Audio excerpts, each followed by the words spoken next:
This is Tony from the A Minute to Midnight Show, and with me is Brooke. And we're just going to do a short video follow-up on chemtrails for the one we did, Joni and I did in California. So, Brooke, have you been experiencing them here as well in Louisiana? Yes, Tony. It's very interesting. Why we really wanted to do this second little video on chemtrails. First of all, at the beginning of this video, you guys can see Tony recorded some chemtrails here in Louisiana. I live in a small town named Ville Platte, south central Louisiana. And the thing is, it's not just in your larger city, guys. We really wanted to stress this with this video. It's also in these small towns. I mean, we have under 10,000 people, under maybe 9,000 people here. So it is literally reaching everywhere. It's really shocking to me over here in the last 2 years how much this has increased. We are seeing it even since you've been here, Tony, every morning. There might be 2 mornings in the last 3 weeks that we have not seen them spraying. But every morning we find this happening.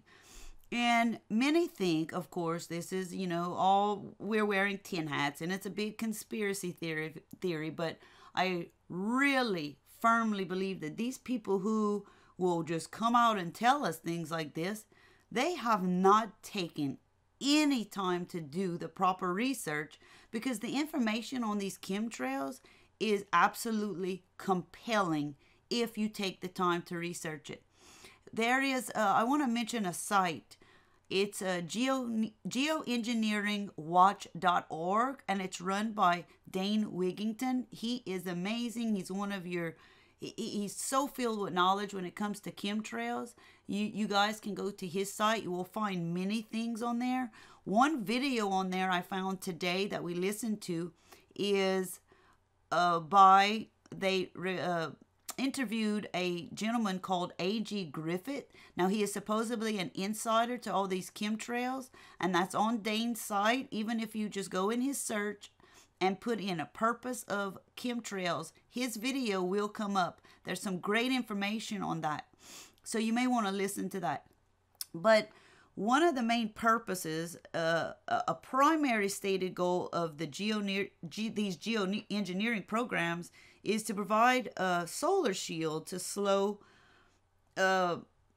runaway climate change, per se, as they call it, by spraying tens of millions of highly toxic metal nanoparticles or particulates into the atmosphere from jet aircraft.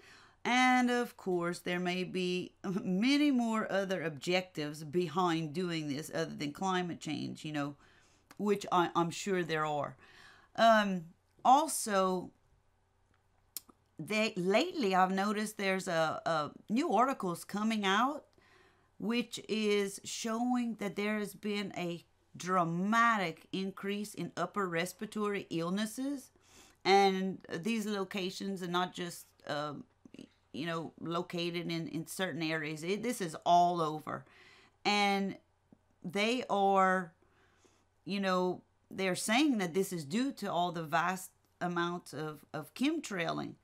And some of the symptoms with this include dizziness, increased asthma, sinusitis, headaches, and even skin irritations. And the list goes on. If you do any research, like I said, especially on Dane's site, you can find all kinds of symptoms. Now, the main metals in these poison chemicals or aluminum and barium. You're going to hear that the most when you do any kind of chemtrail research.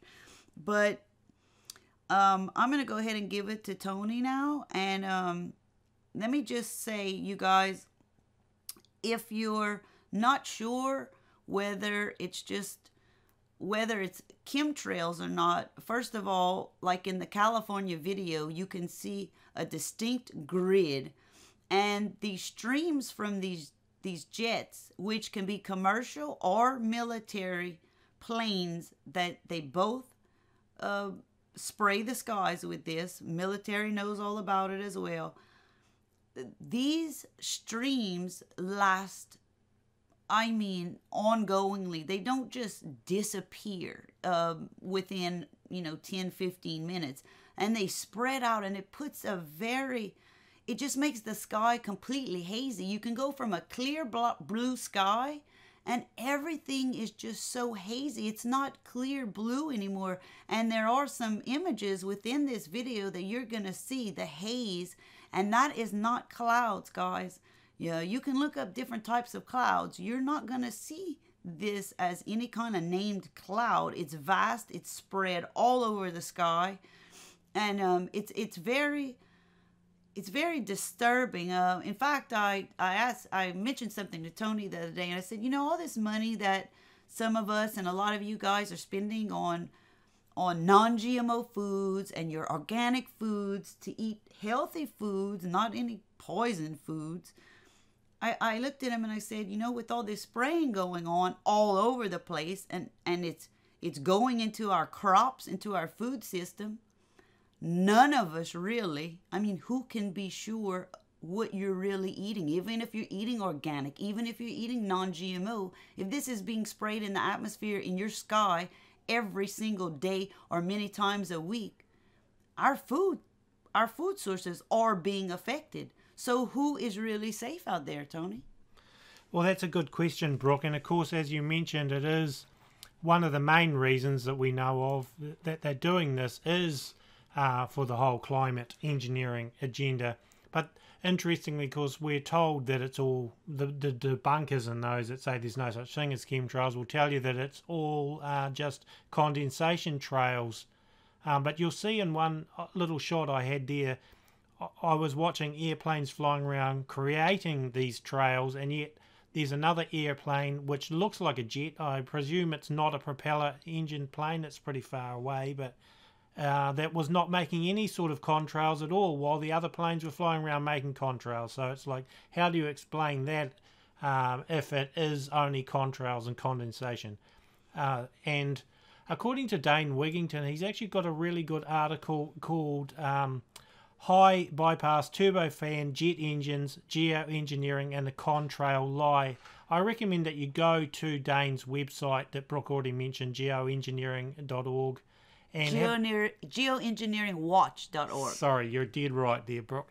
Go there and have a look at that article and some of the other ones, because it certainly gives you compelling reasons where he says all commercial jet aircraft and all military tankers are fitted with a type of jet engine that is by design nearly incapable of producing any condensation trail except under the most extreme circumstances, the high bypass turbofan.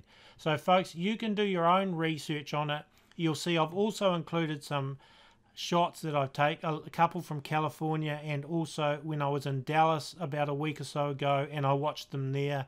And also a listener sent me some photos from North Carolina, which I've also included in this video as well. So it's everywhere, isn't it? Yeah. So you guys, we hope you do your research. We hope you enjoyed this video, and definitely keep your eyes up in the skies now that you know what to look for. And send us your photos if you'd like to. We'd love to see them. Email them to us at aminutemidnight.com. Exactly. And also tell other people, point them out to other people, because many people don't even look up and don't even think there's anything abnormal about it. But so this is basically a short video just to kind of wake people up, or you can send it to other people to wake them up.